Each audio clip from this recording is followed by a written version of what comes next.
guys, Sam and Jordyn here with a special note from our sponsor, Ida Sports, who have customized their already awesome Ida Rise cleats to commemorate Breast Cancer Awareness Month and the real importance of early detection. And let me just say real quick, these cleats are absolutely sick. I'm getting a pair sent to Sweden, and I cannot wait to start repping them.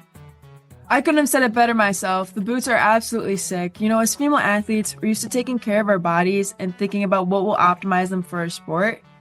But sometimes we forget that our health is not all about our performance. There are actually more important things in life than your game day stats or a crazy soccer schedule. You know, frankly, it's hard, but I agree. And it can be so easy to forget that, which is why Ida has partnered with the Know Your Lemons Foundation, which is an initiative to improve early detection for breast cancer through symptoms and screening education in a fun, accessible, and inclusive way. So important. Everyone is affected by breast cancer because there's a good chance you know someone who has either had it or whose life has been touched by it. About 1 in 8 women will get invasive breast cancer in their lifetime. It's really scary to say that, but that could even be potentially 2 people on your current team at some point in their life. Yeah, I don't like that stat. Check out Know Your Lemons at knowyourlemons.com for amazing resources and information. And don't forget to check out these amazing cleats on Ida Sports website. For every pair sold, Ida will be donating $10 to the Know Your Lemons Foundation. So be your breast self this October and go to idasports.com/discount/biglife for a discount on your breast cancer awareness cleats. Because trust me, these cleats are sick and they literally have boobs on them and I cannot wait. So rock your boob cleats with me and let's wear them this October. Hey everyone, and welcome back to the Big Life Podcast. Jordyn, we have a lot to cover today and there was a lot that happened this weekend. So first of all, how are you? I'm good. I'm on top of the world right now. I mean, we talked last week. I was like, hopefully we'll come back still being undefeated. We are officially 3-0-0 in conference play. And according to Andrew on the NCAA, who always does like the breakdowns for us, we are number 3 in the nation, which is a great feeling to have moving forward. And like I said, it's not something I ever would have expected when I committed to Michigan State and like looked at my career thus far, is that we'd be in this position. So it's an amazing feeling to have and to go against 2 really good opponents in Nebraska and Penn State, which is my favorite game of the season every season. I think that's definitely even a bigger rivalry or better game for me personally than even the Michigan game. So that's always really fun. And to come out with a 1-0 win against them was huge for us. That's fantastic. And I do believe Miss Girl also got her first goal on the season. Let's talk about that for a second. Oh my God. Yeah, it feels like forever ago now, but I guess it was this week. Yeah, it was in a lot of ways. We've talked about this season and it felt like the end for me. And I think in that moment and watching the ball go in the back of the net and being able to celebrate that, it felt like the beginning. You know, it felt like the start of something. I feel really good. I've carved out some more playing time, you know, for myself. I played some, you know, better minutes against Penn State as well after that. And it feels like I'm going in the right direction. I feel good about my play. I feel good about where I'm at. And I think the goal was the start of it for me. It was a left-footed shot too. So like proud of that because that's not my strong suit. So love it. Love to hear. Well, I have a little bit of news and a little bone I need to pick with the universe right now. So before we get into our big moments in the big life, let me get on my rant. Jordyn, do you remember about this time a year ago, about let's just say 11 months ago, when I was rocking a really cute little face mask that I had to wear when I played you? Oh my goodness. Yes, you've never looked better, Sam. I appreciate it. Well, the face mask might be back. I don't know what it is. Like, I have a big nose. I'm just going to say it. And I have a big nose because I've broken my nose 4 times. I don't know who can say they've broken their nose 4 times, but last night in my game, sure enough, like 94th minute, 2-2 tie, super intense game. I'm defending a corner kick. Bam.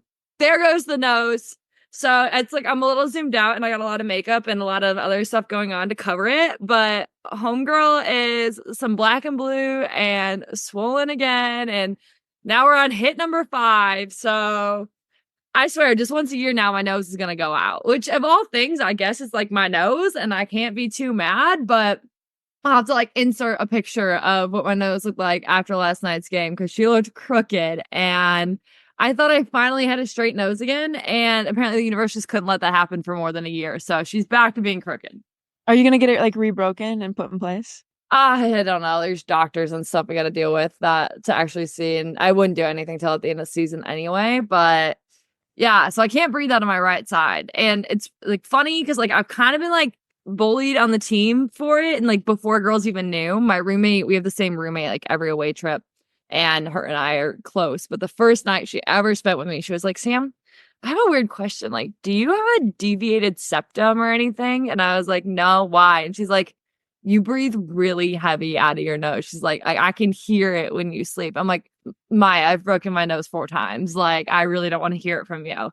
So she was the first person to come up to me and be like, great, now I'm going to have a hard time sleeping on away trips. So I'm glad that that was the first thing that went to her mind was her own ability to sleep next to me. But yeah, I got a big nose and hit number 5 really wasn't appreciated.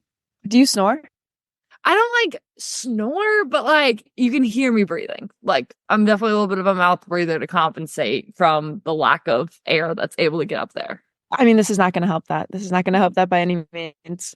Oh, Not at all. Well, like at least like Trey in high school too broke his nose and like his was like real jacked up. So he also has it. So it's like neither one of us can get mad at the other one for being loud through their nose because we both are. So yeah, it's a roommate on a travel trips thing that they just gotta kind of deal with. that's tough. That's interesting though that you guys have the same roommate for every travel trip. Yeah, it's actually really nice. You get in a nice little routine. For me, I get like another English speaker, so I'm not always around Swedish. It's pretty nice. I was super quiet. My first, a little story, I guess, but I was super shy when I first got here, and I guess like they thought Lauren Kozel would pull me out of my shell or something. Like I'm not really sure, but like we got room together, and then we were the only ones to repeat roommates, and I think in the 2 years I played with her, we roomed together maybe like 10 times. Like Wow. any big game or anything important, any of it, they would room us together. And it was so nice because we had like a schedule down. Like we knew what to do. We were in. I mean, we could function around each other. And it was so nice. So to have that every time I think is nice. Not that I kind of like having different roommates too, though, to like bond with other people and like we talk about things maybe you wouldn't normally in like a group setting or people you wouldn't normally have those interactions with. But I can see how the same roommate would be super nice, unless you snore, which then I don't know if I'd love you as a roommate, Sam. No, I completely agree. Like I do kind of miss the aspect of college of like I feel like I've seen this meme on the internet, but it's almost like Love Island recoupling ceremonies about like who your roommate's gonna be on every trip, and you're like waiting to hear your name. And you're right, it's like you get to talk to people that you normally wouldn't talk to, get those like almost like deeper conversations that you might not get. But yeah, in the beginning of the season here, they literally like pass the paper around and they're like, who do you want your roommate to be? And my Antoine was the other non-Swedish speaker at the time. We're like, yep, all right, you, me, boom, let's go. And ever since we've been roommates on every trip. But like you said, you get a schedule down. Like at this point, Maya knows that I'm going to fall asleep in 5 minutes with the lights on. And it's her job to close the windows and turn off the lights because I'm already asleep with them on. Like little things like that, you kind of figure each other out. That's crazy. I could never. Well, all right, enough about our sleeping habits. Let's transition to some big moments that also happened in the Big Ten this weekend. Kicking it off with, I think we talk a lot about great teams in the Big Ten, and I think every game in the Big Ten has its moments to be competitive, but it also was a question coming in about who would be towards the bottom of the Big Ten with the new teams coming in. I know Oregon had a struggle last year in the Pac-12, and Maryland's been typically the struggle of the Big Ten as of recent years, and Maryland and Oregon played, and Oregon took that win. So I was curious which team is going to come out on top of the other. So it was definitely interesting to see Oregon out on top. I think one of the ones that caught me by surprise when we talk about being the bottom of the Big Ten was Nebraska now being 0-3. They were co-champs with us last year. And they lost Eleanor Dale up top, which was their scoring machine. However, they still have Sarah Weber, who has put up double digits in the back of the net for the last couple years. And they just, I don't know, they're struggling more than I would have predicted for them. To be 0-3 at this point in the season, they're still a really talented team. They just, I guess, are not, able to find the back of the net as well as they used to with Eleanor up there. So that was really interesting to see. I completely agree. We've talked a lot about preseason rankings, the validity of them and stuff like that, but that's a team that came into preseason ranked number 6 in the country. And so to now be 0-3 in the Big Ten, I think it's interesting. Like you said, they did lose a very crucial player, but they still have extremely talented players. So I'd love to be a fly on the wall of like what's kind of going on in that program and what they kind of see. But yeah, to be a question if they're even going to make the Big Ten conference is really interesting and definitely a shock, I think, for a lot of people. Yeah, yeah, absolutely. Not one I saw coming for sure. And in other news in the Big Ten, we have newcomers that we've been kind of trying to keep tabs on, see how they're doing. And both UCLA and USC are off to a 3-0 start. And I did just see USC just finish a 9-game in a row away streak. So I can only imagine how incredible it must be for them to be at home next week. But 9 games in a row playing away is just insane. That's brutal. I mean, yeah, no, that is brutal. We had like the opposite of a 9 game in a row home streak, which was the nicest thing ever. And now we have like 2 away games back to back, and I'm, already ready to cry about it. I cannot imagine doing that. I mean, 9 games, you're talking 5 weeks of just being on the road. Absolutely insane. Like they haven't even been in LA. I can't even imagine the school aspect. How tired, frankly, you must be of your team. I know like after those 5-day like long weekends when you're on the road and they were just in the road at Indiana and Purdue, so they were doing a 5-day or like those are the worst by the time you get to the end of it. So I can only imagine what 9 games would have felt like. Yeah, that's brutal. Like you said, the academic portion of it, I hope they're all like online courses for all of them. Because I mean, that is brutal. I don't think anyone like until you go through these trips, especially with, I wonder how they're traveling. Yeah. I wonder if it makes a huge difference if you're chartering, if you're flying commercial, or if you're busing, because those make a huge difference on your body. I'd assume hopefully they're treating them right if they're on the road for that long. But with the way things are going, we talked about it last week, the financial aspect of everything, that's a long time on a bus. Yeah, I can only imagine. But so thoughts and prayers out to USC women's soccer. Happy for them that they have a home streak coming up. And in other news in the Big Ten, Minnesota's Kaya Harper is off to a hot start. We talked about Eleanor Dale, how important she was for the Nebraska team last year. She led the nation in goals in the NCAA. And Kaya Harper is now taking over that Big Ten streak for her. And she is currently in the top 2 goal scorers in the nation with 12 goals on the season. So it's super exciting to see, a program that maybe not get the talk of the town as much, but someone really stepping up and hoping to do big things with Minnesota this year. Yeah, absolutely. 12 goals at this point in the season, absolutely incredible. And hopefully she continues to have that level of success. I mean, that's a real athlete right there. It will be interesting to see. You'd assume already she's on everyone's scouting report as the number one target to kind of take away. And the fact that she's still finding a way to get the ball in the back of the net and get the job done is incredibly impressive. Yeah, so Big Ten is hot and running. We have 3 games into the Big Ten season, so lots more to do. And Jordyn, I do have a question. I know I have been scouring the internet, but have you heard anything about the Big Ten tournament this year? Have and have not. So, like, I think finally our coaching staff and everyone knows what's going on, like the people who are supposed to. Because in the beginning of the season, we were asking questions, and even they were like, I don't know what's going to happen. So I think we're gonna definitely have a team talk here soon, and I'll update you next week with all the logistics of it. But yeah, it was a mess for a while. I think we're finally starting to get some real answers as to what this will look like. I am not informed on what that is exactly. Other than that, I don't know how many games, how many teams, or any of the details that are probably really important to know at this point. Well, that's crazy. Just like as a player, you knew, especially if your season didn't start as great as you may have wanted it to, or you're really pushing for that Big Ten tournament because you're maybe a team like Michigan who needs the Big Ten tournament to advance to a postseason. You knew we have to be in the top 8. Top 8 was always kind of the hunt of, that's where the cutoff was of where we're going to make it. And so having, 4 more teams, you would think that the top 8 would change, but there's been no official confirmation to this point with the Big Ten Conference. So as an outsider who now doesn't get the inside scoop, I know I'm at least curious, but I'm sure even the athletes are about what place do we need to be aiming for? What is that cutoff and at what point is it do or die? Yeah, yeah. And I think that's part of I'm sure other coaching staff or other schools probably know a little bit more than we do at this point. I think just mentality with a lot of it is that we're going to be number one. So it doesn't matter. The rest of it is, it's not important information for us to worry about or be concerned about at this point. But I do think we'll definitely have to have a talk about the logistics of things here moving forward, just to kind of kill the curiosity of it all. But yeah, at this point in the season, we're already 3 games into conference play, and I have no idea what a postseason looks like for us, which is really crazy and not something you would typically have as a team or as an athlete going forward here. No, not at all. But speaking of you guys finishing number one, Jordyn kind of dug up this stat for me, and I think it's kind of crazy. There are officially 2 teams in the Big Ten Conference that had 0 losses. So they're undefeated with wins and ties.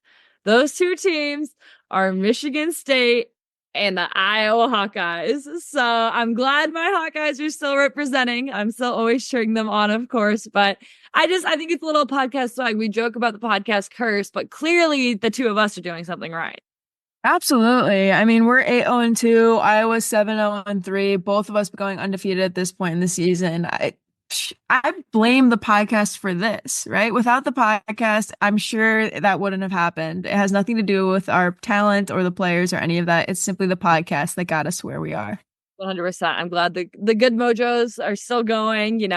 I feel like the way that the podcast ended last season with, us playing each other twice, getting all those rematches, it was a storybook ending. So I'm glad that the good vibes of the podcast are still going.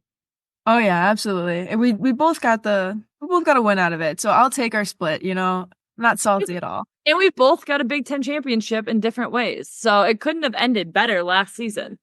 Sure. Yeah, exactly. I'll choose to believe that.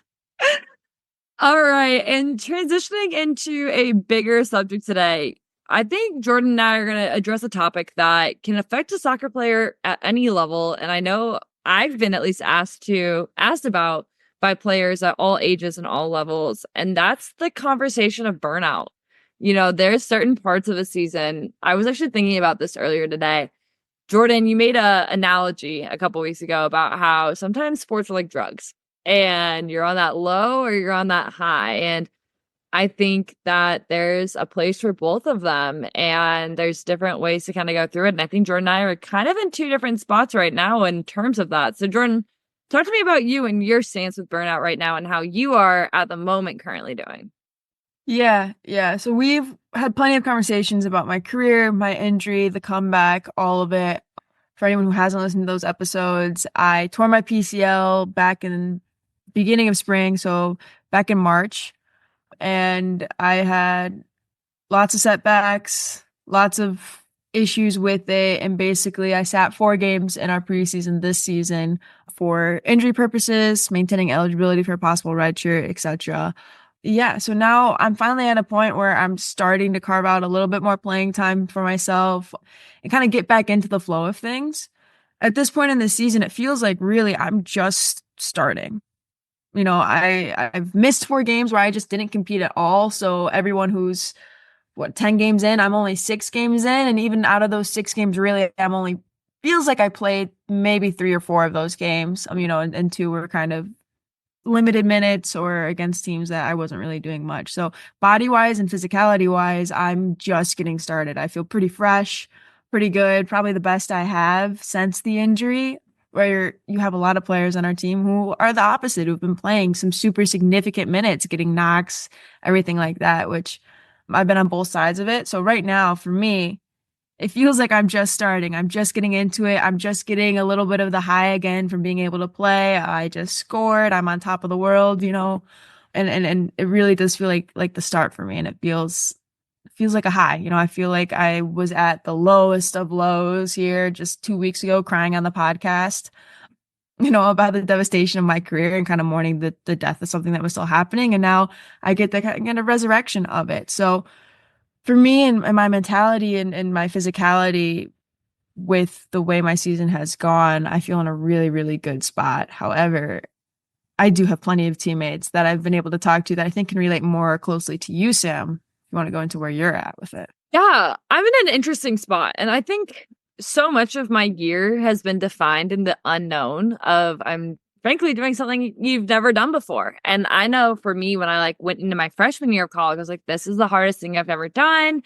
I don't know how to transition to this. And it's so much of like figuring it out. And so much of it is kind of figuring it out as you go. No one can teach you what's the best thing for you. And that's where I'm at as a pro too, is I'm a rookie all over again and I'm figuring it out as I go. And I think that there's been extreme highs and lows in that. And I think where I'm at right now is I'm tired. I'm gonna be really honest. Like, I'm just a little physically and mentally tired. For me, if you think about my season, this is the longest soccer season I've had in my life. College soccer, as we know, was super intense. And then that ended around Thanksgiving last year. Then I got a break. I got some downtime and figuring out what my pro looked like. But I went to preseason at Louisville in January.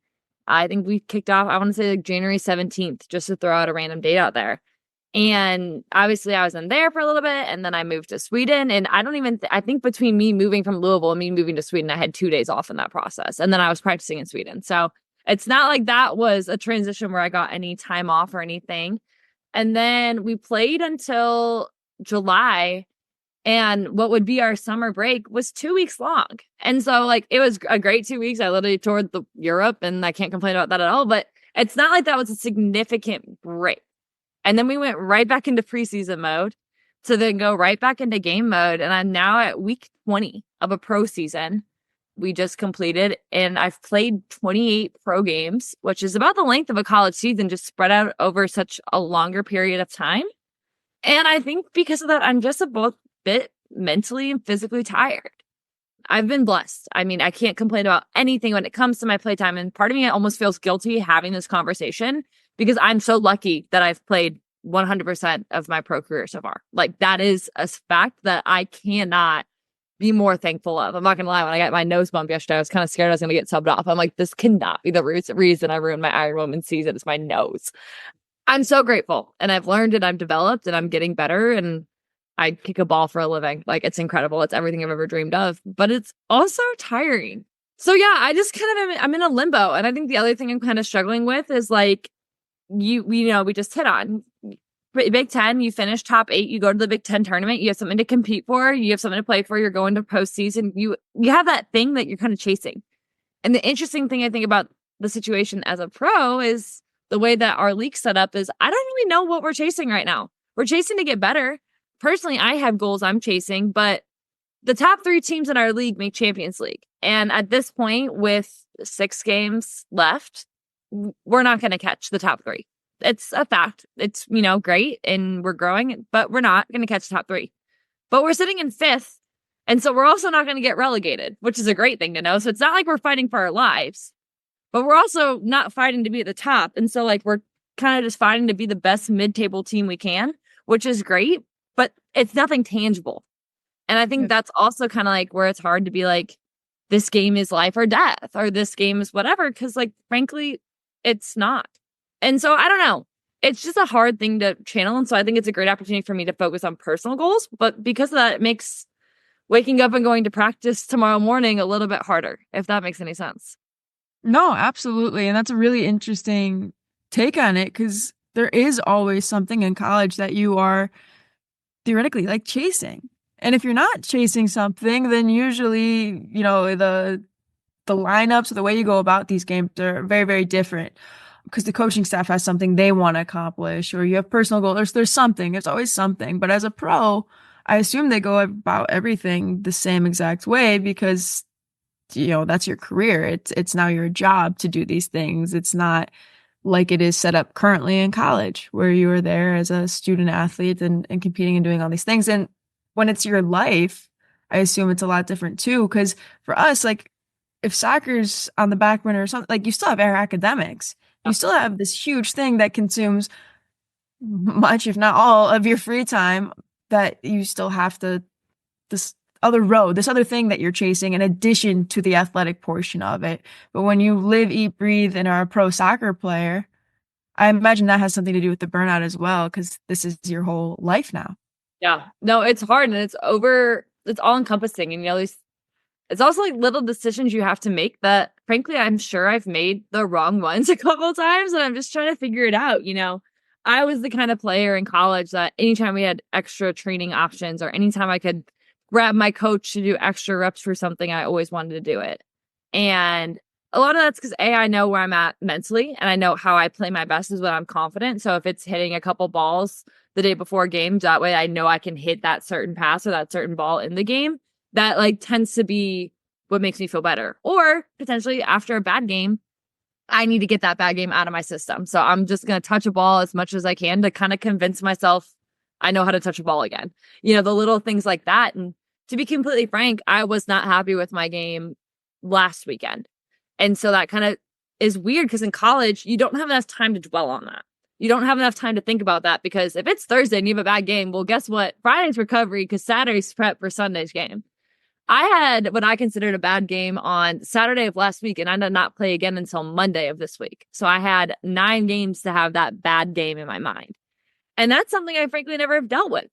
So for me, as someone who did play the full 90 minutes, I have a decision to make on Monday when I got to training. Okay, am I going to participate in training or am I going to do a recovery session? My body needed a recovery session. I'm 100% aware of that. But my brain and my mental state needed the soccer session because I needed to touch a ball and just feel confident in that. So I decided to practice because that's what emotionally and mentally I want to do, but physically probably wasn't the best call. So then I practiced on Tuesday, which was a hard practice. And then Wednesday's typically an off day, but we do have optional individual training. Once again, at this point, I opted to train on Monday. Should I have trained on Wednesday? Absolutely not. To be completely frank, I'm aware of it. But I'm still trying to get that bad game out of my system. And I think I'm beating myself up so much about that bad game that I went to training on Wednesday. And then we had training on Thursday and Friday. So now, in a lot of ways, I'm burnt out because I'm just freaking tired. I'm not helping my own decisions. I'm well aware of that. But then you're balancing, is it better for me to feel good physically or mentally? And so I think because my life is soccer and because I don't have that school factor or so much else, and I have more time to kind of dwell in things, I'm feeling burnout, frankly, to a level that I don't know if I've felt before. One, sympathize with you that you're going through this, but I think it's a very, very real thing that a lot of athletes face is that level of burnout. You get it at every stage. I think you have a club career that is now very, very serious and going more towards, single sport ideals where you almost have to focus on it and you go that year round and you get burnout there where you have it at the collegiate level or high school level or it's something that always happens and that you have to face and deal with. And I think the biggest thing with that is listening to both your body and your mentality and getting them to be on the same page again, which is so hard. And it's something that I think you're just going to have those dips.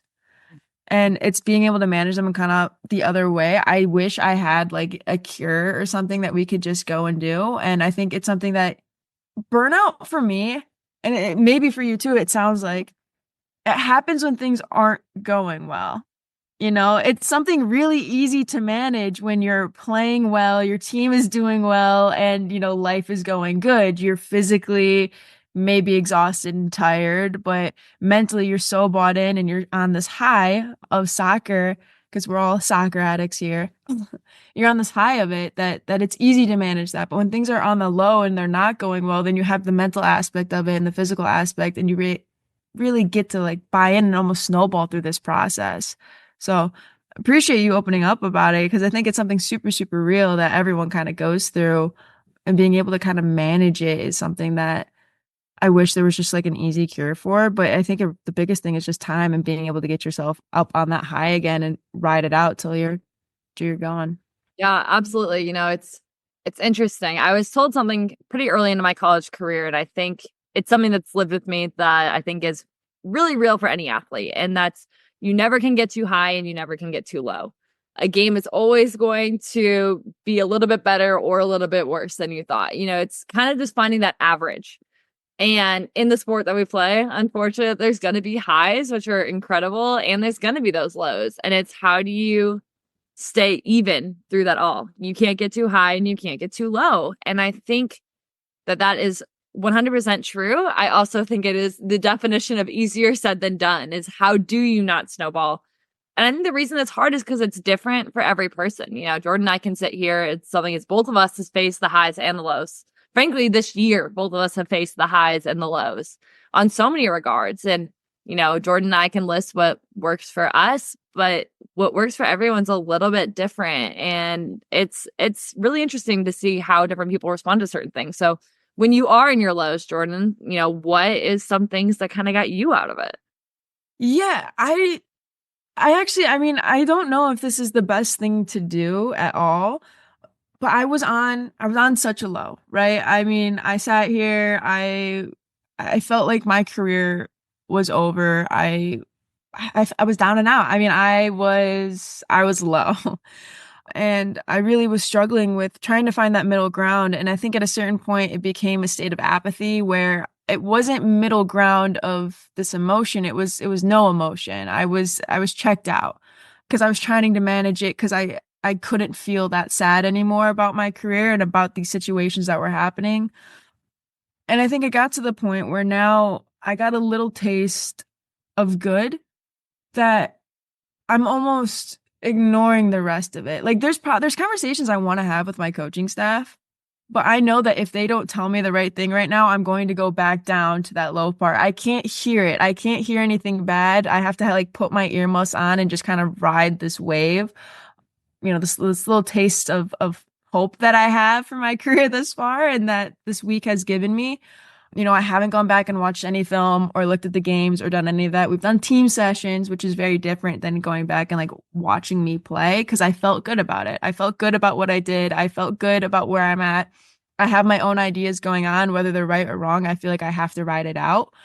And I don't know if that's maybe like the healthiest thing or the best advice to give anyone, but that is currently what my plan is and what I'm doing because I know at this point that if I do anything else or if someone like, you know, Jeff tells me something maybe I'm not ready to hear because I know I'm not emotionally probably the strongest I've been in my career this far. I think I'm definitely still in a fragile state of dealing with everything that's happened and watching that clock kind of still tick down. You know, my eligibility is over. Like I stepped foot on the field, we played.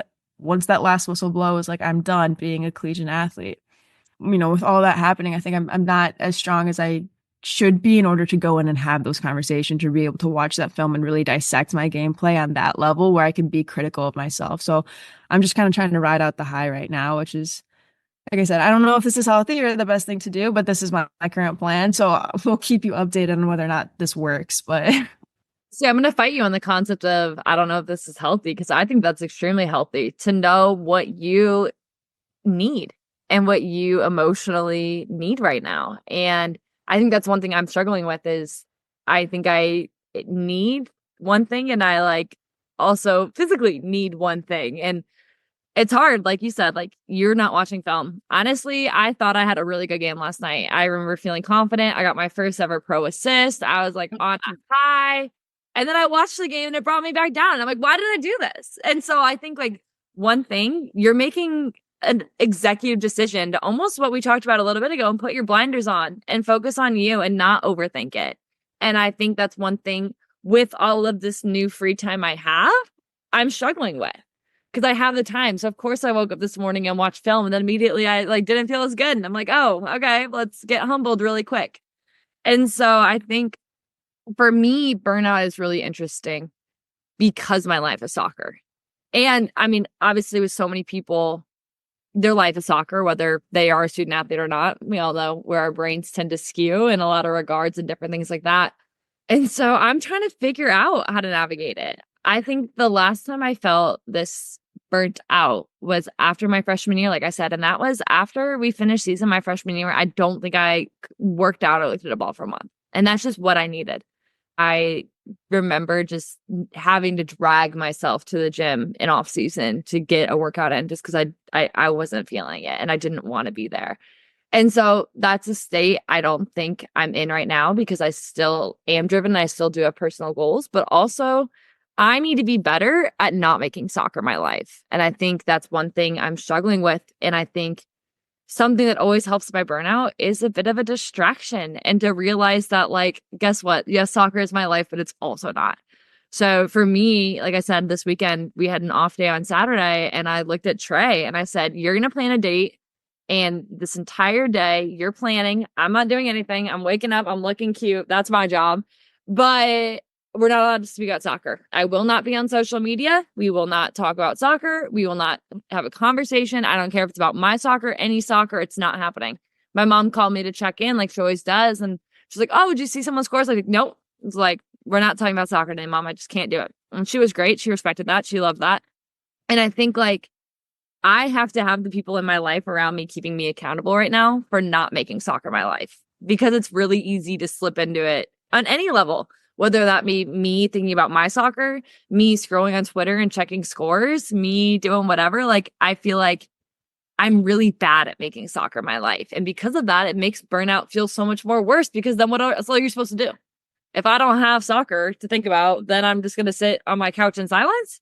And so I think my biggest advice for burnout, which I am currently struggling with myself, is find something to not make soccer your life and just enjoy soccer as it is, but know that you have another thing to distract yourself or to go do or to look forward to. You know, it's really hard to look forward to a game when all you have in your next calendar is games, but it's a lot easier to look forward to a game when you've been doing other fun things and you're like, oh, now I get to play again.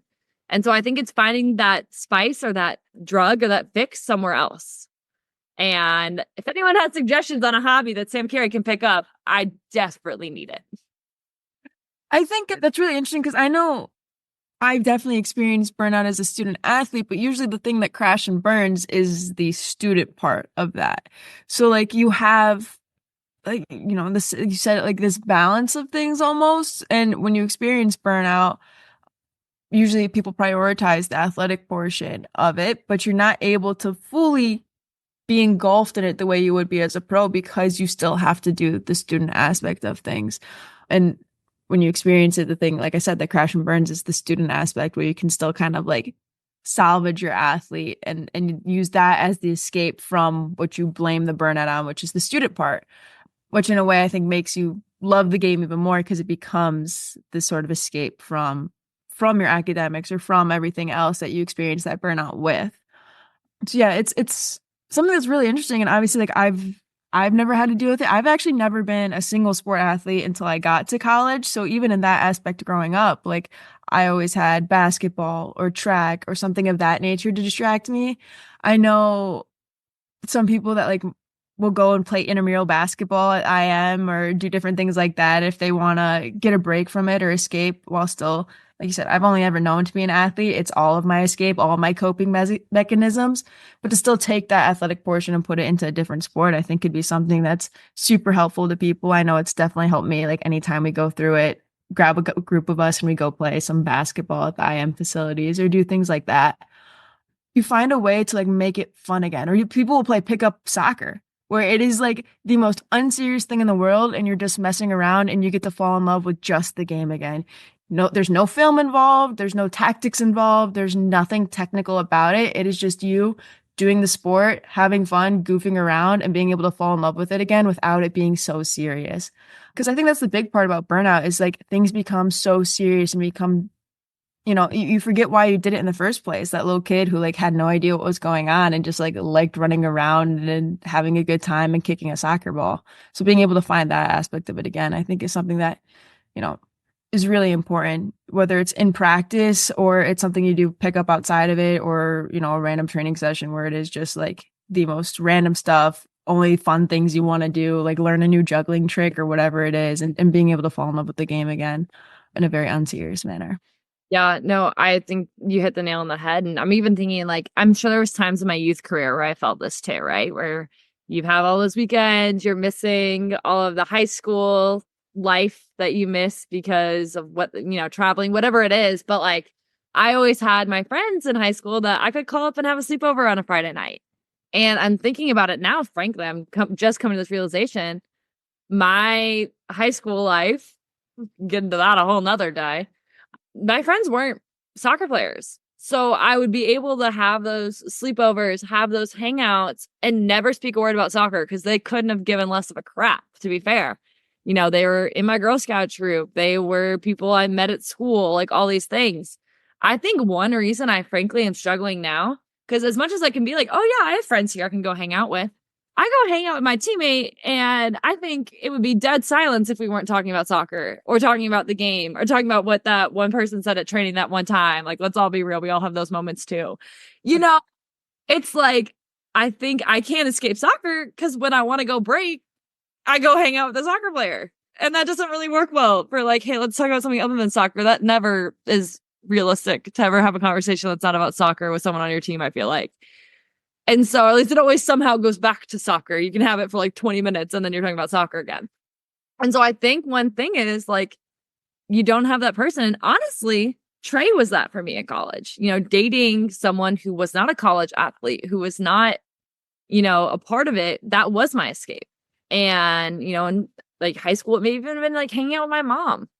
And I like, it's a blessing having Trey here. And that's why I think like having, a day where I was like, you're not like, my job is to not talk about soccer today. And he's great with that. But also he's so invested in my soccer. He goes to every game. He's there for my highs and lows. He like understands the game now and also understands my moods. And so like, because he now understands the game, whereas when we first started dating, he didn't. Like I could talk to him about soccer and he would listen, but he didn't understand what's going on. He's been around it for 5 years now. He knows what's going on. So it's now hard for me to hang out with him and not talk about soccer. And so I think the biggest thing is finding people in your life that will completely remove yourself from the situation. And I think I lost that in college and now in pro because everyone is through soccer. I'm in a foreign country. I only know soccer people. And I think that adds an extra layer to the burnout when there is no escape. Yeah, that's something really interesting that I didn't think about at all. And I think I've been super fortunate and blessed with, and it got lucky. It wasn't planned this way. They just happened to become my really, really close friends. But I live with one other soccer player and then 3 gymnasts. So they are able to be like the sounding board for all the frustrations and whatever you need while understanding what being a student athlete is, but also like not so invested or involved in the soccer world where they can take a step back and be like, I don't know, we can talk about gymnastics forever. We can talk about, anything. And they're not there. They're not on my team or my teammates. And the more I think about it, I don't know if I've really, hung out with my teammates where we've gone a whole day being together and not talked about soccer. Like it seems very unrealistic, to be honest, because it's our whole life, that's what we do. That's how we know each other. That is our relationship is through that ball. So yeah, I think it's something that I'm very, very lucky and fortunate to have. And I didn't think about when you go overseas or you go abroad, the idea is that you have these built-in friendships and teammates or you built in friendships within your teammates, which is nice that you're not going abroad alone and part of the kind of draw to it. But on the other end, when you face this burnout, you only know soccer players. You only know people who are going through it with you, which is really, really interesting and something I didn't think about at all. Honestly, I don't know if I did before this conversation. So we've kind of had like a little therapeutic awakening that I'm glad many people get to listen in on as we do this. Feels healthy.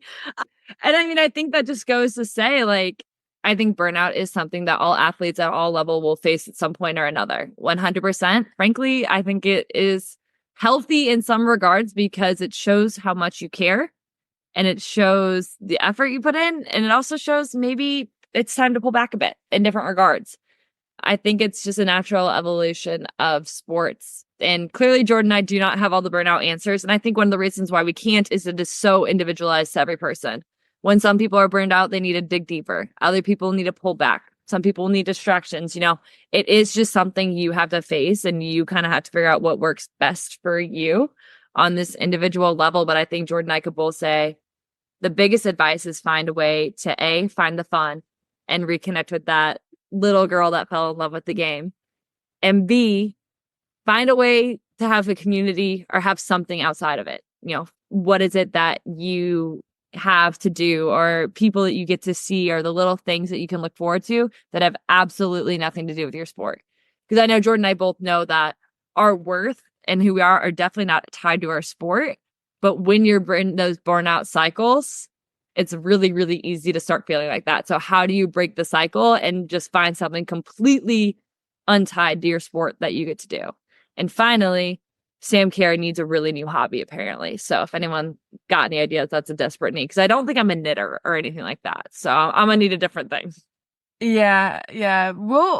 We'll ponder and get back to you next week. Submit your answers to our Instagram, or you know what, just text them to me and I'll pick the best ones, and we'll send Sam a little gift basket here or something. But I think you hit the nail on the head. Like, I think me and you experience burnout very differently. While you are someone who needs to pull back and you get super invested in it. I think when I experience burnout, I like give up in a sense, where it's something I need to push through and probably do more soccer or do more things in order to get out of it. And everyone else in between us is going to be very, very different, experience it differently. And I think your advice and those major components are things that I've noticed help the best, and any advice we would have to give it. And, you know, if you are experiencing burnout, I'm sorry. You'll get through it though. It'll be better. I promise. There is green grass on the other side of that. So There's a high waiting.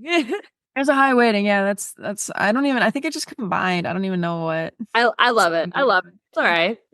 This Oh, the grass is greener on the other side. That's not applicable to this at No. all. I think that's the saying I was going with, and I'm not sure why. But So anyway, Jordyn, we got a big week coming up. We got some exciting games.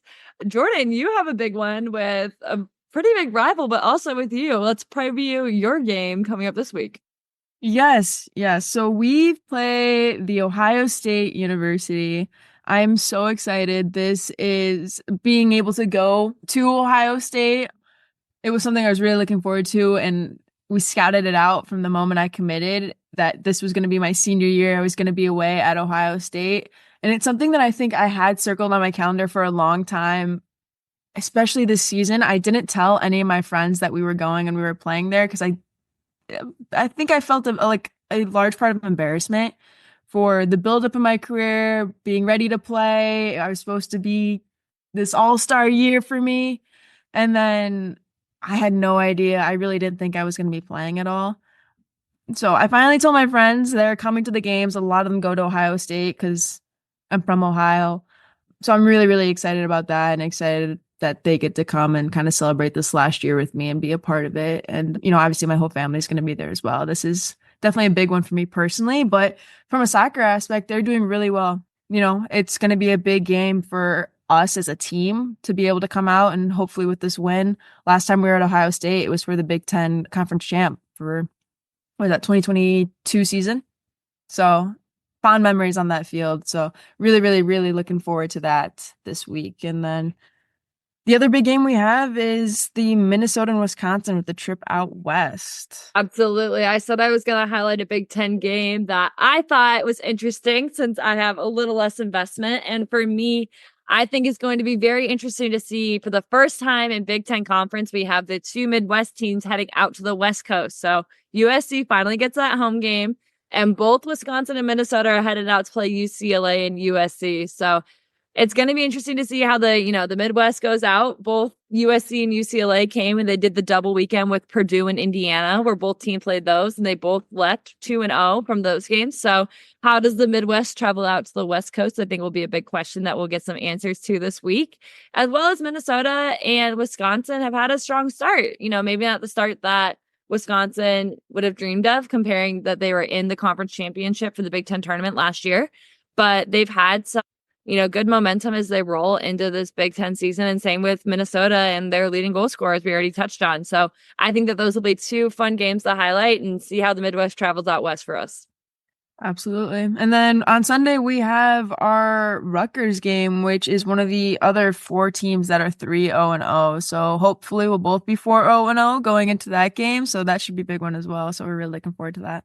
Awesome. Well, it sounds like a fantastic weekend for you, Jordyn. As always, tune into games, Big Ten Plus, ESPN Plus. There's always different college soccer games going on. This year, college soccer has had some of the tightest and craziest results that I have seen. Wake Forest beat number 1 and number 2 in the country back to back over the last 2 weeks. There's been some other crazy playouts in different games and upsets going on. We have Michigan State ranked number 3. A lot of targets on backs, a lot of big things happening. So I know that it is a very exciting time to be a women's college athlete. So make sure we're tuning into these games and supporting them and watching high level soccer. Well, as always, guys, thank you for tuning into the pod, and soccer on.